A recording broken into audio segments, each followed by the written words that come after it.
空き巣に入った一軒家で親子3人を殺傷した中国人留学生。母国を離れ日本へ訪れたエリートの彼が凶行に及んだ理由とは。2012年10月19日、三重県鈴鹿市、一人の中国人男性が盗んだ自動車を運転しているところを発見され、窃盗の容疑で逮捕されました。男の名は林新華、三重大学を卒業した元留学生です。調査の結果、林には2004年にも窃盗の罪で逮捕歴があることが判明。念のため DNA 型も採取しておくか。本来この時点で義務ではなかった DNA 型の採取、実はこの三重県警の判断によって驚愕の事実が明らかになるんです。 DNA 検査によって発覚した事実、それは林が3年前に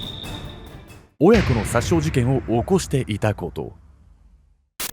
親子の殺傷事件を起こし3年間罪を逃れていた中国人留学生。額に胸を躍らせて訪れた日本で彼はなぜ凶行に及んだのか。青年を追い詰めたもの、それは留学制度に隠された経済的な壁だったんです。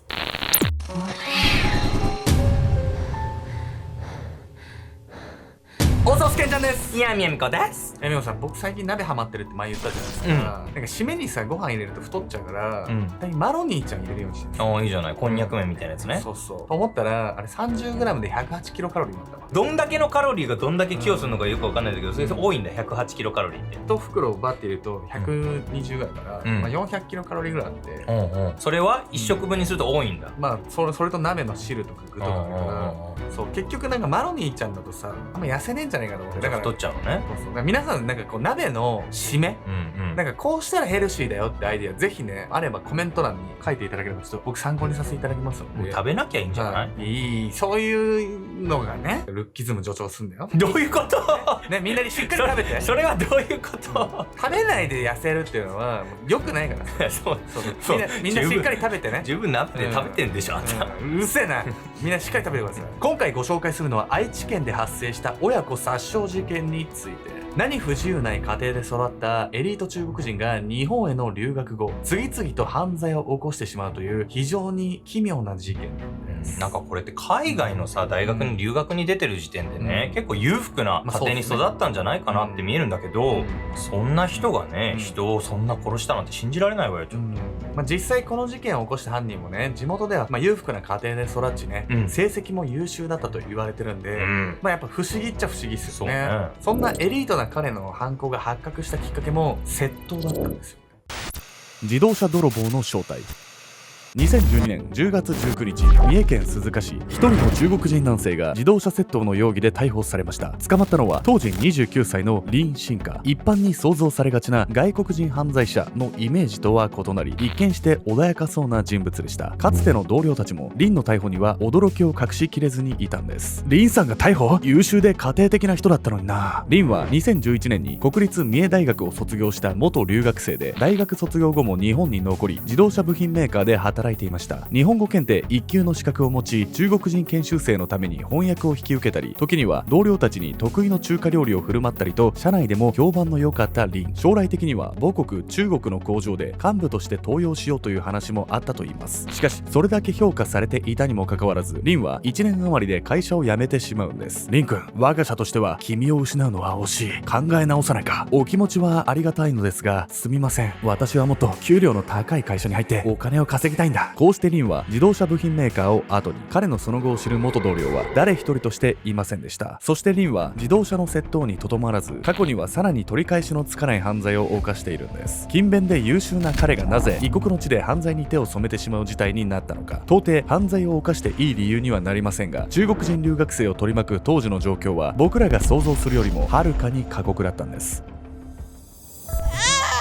1983年7月28日、林は中国山東省で生を受けました。両親とも地方公務員の家庭で育ち、何不自由ない生活をしていた林。高校の成績が優秀だった彼は日本の大学への留学を決心します。日本はあんなに小さな国なのに世界第2位の経済大国だ。自分も日本の学校で学んでその発展の秘密を知ってみたい。アニメや漫画などの日本文化にも興味を持っていた林は2003年10月に来日。京都の日本語学校に通いながら大学進学の準備をすることに。実ははこの時点でリンはまだ日本語を全く知りませんでした。彼は来日直後から毎日日本のラジオ番組を聞き、広辞苑で言葉を調べ、日本語を猛勉強したんです。広辞苑ってもうめちゃくちゃ分厚い国語辞典じゃないのよ。それ勉強してるだけでかなり熱心な人だなって思っちゃうけどね、応援したくなるわよ。確かにそうなんですけど、リンの真の苦悩は、言語の壁とかね、勉強の難しさっていうことではなかったんですよ。困った。いくら必死にバイトをしても金が一向に足りない。リンは日本に来てから金銭的にかなり追い詰められていました。リンが日本に来た時に持っていた現金は日本円にして32万円。一方で来日から半年後にはそのうち30万円を日本語学校の学費として払うことが決まっていました。この動画をご覧の皆さんの中には日本円で32万円と聞くともっと持ってくればよかったのにと思う方もいるかもしれません。しかし当時の中国の物価で考えると32万円はとてつもない高額。現代の日本で言えばおよそ2100万円に相当する額なんです。悪いことだとは分かっているが、こうしないともう生きていけない。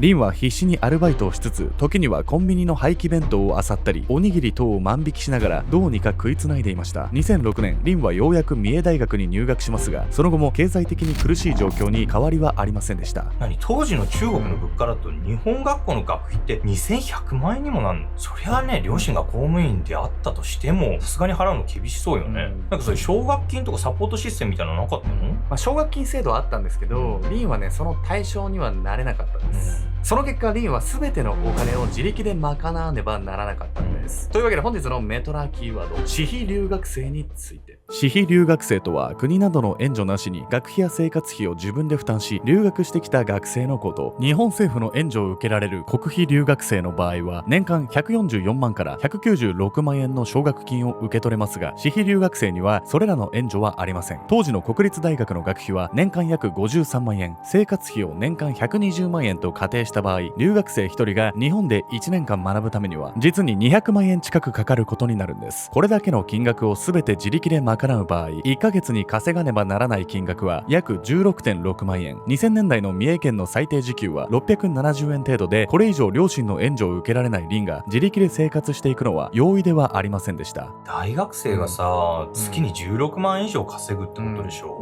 時給も安いのにさ、めちゃくちゃそれは厳しいんじゃないの？仮にね、時給670円だとすると、16万をそれで稼ごうってなるとね、週に60時間以上働かなきゃなんないんですよ。もう正社員より働いてますよね。その後もリンの、金銭的な苦しさっていうのは続いていくんですよ。なので、その後ね、どんどん犯罪の沼にはまっていくんです。貧困の末の決意。リンの窃盗は大学入学後も続き、2008年の年末にはついに検挙、20万円の罰金刑を受けました。さらに翌年2月に再度検挙されたリンは、取り調べ中にさらなる罰金刑が課される見込みだと告げられます。罰金を払えない場合、労役所に入って働くことになる可能性があります。警察のその言葉にリンは思わず青ざめました。そんなことになって大学を退学になったら、全財産を費やして応援してくれた父さんや母さんに合わせる顔がないぞ。罰金は支払えない一方で、捕まって大学を辞める事態だけは絶対に避けねばならないと考えたリン。一旦は略式手続きによって解放されたものの、追い詰められた状況に変わりはありません。そして思い悩んだ末にリンは路上強盗を決意するんです。名古屋の街へ繰り出したリンは、ここで通りすがりの人物を脅したり殴ったりして金品を手に入れようと企てていました。しかし名古屋のような大都市では人目のない状態で相手を襲うチャンスが見つけられません。人を襲うのは無理そうだ、考え直そう。こうして路上強盗に失敗したリンは、都市部から離れるべく電車に乗り込み、名古屋から去っていきました。強盗なんてしちゃったらそれはそれでさ、もう留学なんて台無しになっちゃうじゃないの。でもそれが視野から外れちゃうことも追い詰められてたってことでもあるわよね、これは。この時のリンはね、目先の罰金をどうしようかっていうことしか考えてなかったんですよ。そしてね、リンは路上強盗のね、計画は失敗するんですけど、また別の最悪な事件を計画し始めるんです。2009年5月1日の夜10時、リンは名古屋での路上強盗に失敗した後、電車で蟹江町まで移動していた。暗い住宅街をうろつくリン。彼は時折後ろを振り返りながら慎重に歩みを進める。その時、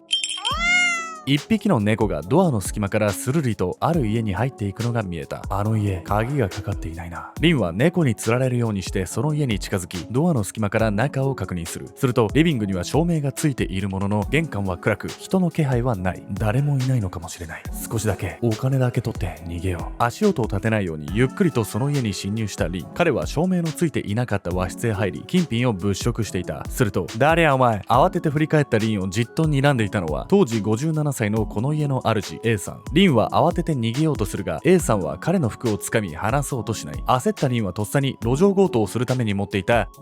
モンキーレンチで A さんの頭を殴りつけた。頭部を何度も殴りつけられた A さんはやがてぐったりと倒れ込み、動かなくなってしまった。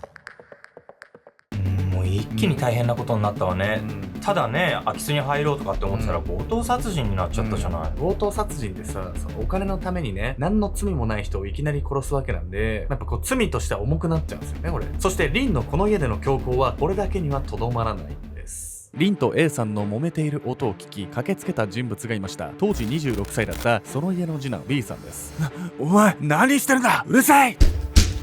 B さんとリンは1時間にわたって揉み合いになりますが、最後は B さんが電気コードで手足を縛られ拘束されてしまいます。そして最悪だったのは、この争いの中でリンのマスクが外れてしまったこと。顔を見られた以上は仕方ない。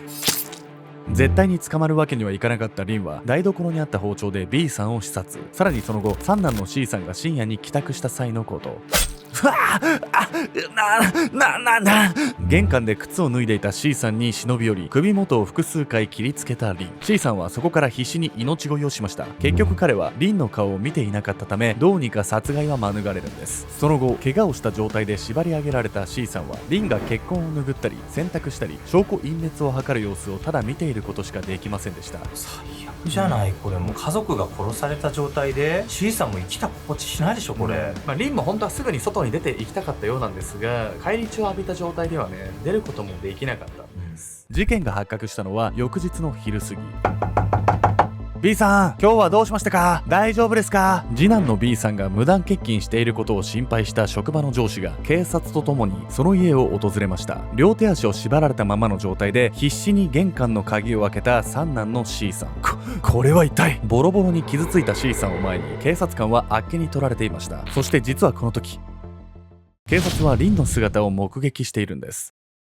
リンはまだ家の中にいたものの、警察はあろうことか彼も被害者の一人と誤解。生き残った C さんが犯人だと説明する前に、リンは一瞬の隙をついて勝手口から逃走し、その後一切消息がつかめなくなってしまうんです。こうして現金20万円と腕時計1本を盗み出し、リンは罰金刑の危機を逃れたと考えられますが、その代償はあまりにも大きすぎました。とんでもない大事件になったわね。でもこれさ、この後リンは普通に大学卒業して日本で働いてたわけでしょ。とても信じられないわよ。もし冒頭で出てきた自動車窃盗事件がね発覚しなければ、リンはね未だにこう捕まらず、これ未解決事件のままだったかもしれないんです。そして到底許されない犯行を犯したリンは当然罰せられることになるんです。親子殺傷事件から3年後の2012年10月、自動車盗難の件で逮捕されたリンは、その後の捜査の結果、強盗殺人同未遂容疑で再逮捕。事件から9年後の2018年7月12日、最高裁判所で死刑判決が言い渡されます。リンは死刑判決後、取材に応じる形でインタビュアーに手紙を送りました。そこには次のような内容が記されていたといいます。申し訳ない気持ちでいっぱいです。法廷で母が私が代わりに罰を受けますと言ってくれたのを見て、親は私をこんなに大事にしてくれているのに、自分は何という親不孝者なのだろうと思いました。もしも時間を戻せるなら、初めて万引きをしたあの時の自分にそれはダメだよと言ってあげたい。2024年12月現在、リンの死刑はまだ執行されておらず、彼は今も名古屋拘置所でその時を待っています。私費留学生に対してお金がないなら留学しなければいいと責めるのは簡単なこと。一方で世界の発展のために向上心のある若者を支える仕組みを充実させることは非常に重要な課題ではないでしょうか。現在でも経済的に苦しい思いをしている留学生は決して珍しくないはず。あなたが普段利用している飲食店やコンビニの従業員にも必死で稼いでいる私費留学生がいるかもしれません。もしも身近な人が生活の困窮を理由に道を踏み外しそうになっていたら、あなたはどのように手を差し伸べますか？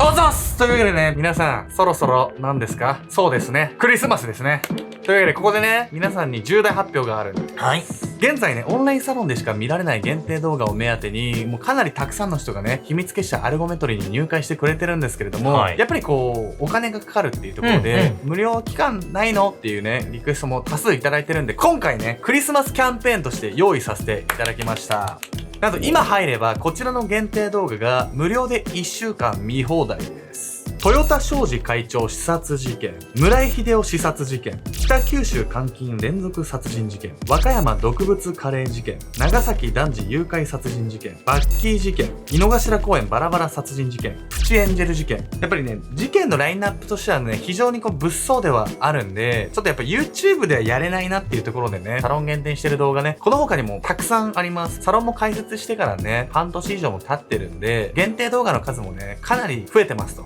なので逆に今から見る方っていうのは、最初からいる方には申し訳ないんですけど、ちょっとね、お得にたくさんの動画見れたりするんで、今のうちにね、ぜひね、無料期間のうちにね、見ていただき、もしね、それでこう事件をね、より知っていきたいって方はね、継続して入会していただければと思いますし、あとは普通のファンクラブと違ってね、この動画含めてサロンの収益っていうところで、いろいろ寄付させていただいてます。実績としてはね、能登半島だったりとか、あとは熊本のね、地震だったりっていうところで、ただ単に事件を上げるだけじゃなくて、それが間接的にも直接的にもね、貢献できればと思っておりますので、そういったところにも共感していただける方はね、ぜひね、秘密結社アルゴメトリにね、ご参加いただければと思います。その他にもね、僕とかエミコさんとのね、ワンオンワンで1対1でね、皆さんとお話しする機会も作ってますし、あとは東京だったりね、いろんな都市でね、オフ会っていうのもね、開催しておりますので、実際にね、僕とかエミコさんとお会いしたいなとか、1対1で喋りたいなとか、いろんなお話聞いてみたいなっていう方はね、サロンにね、ぜひ入っていただければと思います。